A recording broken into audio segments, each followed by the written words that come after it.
Hello everyone, it's me Amin another blog. তো viewers, আজকে যাচ্ছি আমরা খানজাহান আলী মাজার। তো এটা বাগেরহাটে খুব পরিচিত একটি নাম, দূর দূরান্ত থেকে এখানে মানুষ দেখতে আসে। তো আমরাও চলে যাচ্ছি, কিন্তু বাসার সামনেই, কিন্তু সময়ের কারণে যেতে পারছি না। কিন্তু আপনারা দেখতে পাচ্ছেন এটা মনে হচ্ছে যে ইউরোপের একটি রাস্তা। তো এখান থেকে রিক্সায় যাচ্ছি, খুব সুন্দর একটি হাওয়া এবং এখানে বৌদ্ধদের ঘর বাড়ি দেখা যাচ্ছে।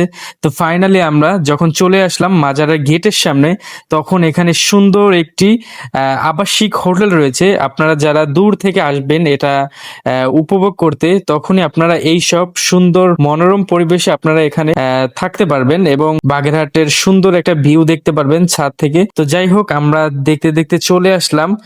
রিক্সা থেকে নেমে আমরা যখন উপরে যাচ্ছিলাম তখন দুই পাশে অনেকগুলো দোকান ছিল। তো বন্ধুরা, যারা এখানে রিক্সায় আসবেন তাদের সাথে আগে কথাবার্তা ভেঙে নিবেন, কারণ তারা মাঝপথে এসে নামায় দেয়। তো ভিউয়ার্স, চলে আসলাম ভিতরে। তো ভিতরে আসার পরেই খুবই ভালো লাগছে, চারপাশে সবুজ ঘাস, অনেকে ছবি তুলতে ব্যস্ত। তো বন্ধুরা, চলে আসলাম দিঘির সামনে। তো এখানে আসার পরেই মনে হচ্ছে যে আমি শীতের রাজ্যে আছি, কারণ অনেক সুন্দর ঠান্ডা একটা হাওয়া শরীরটা পুরো শীতল করে দিচ্ছে।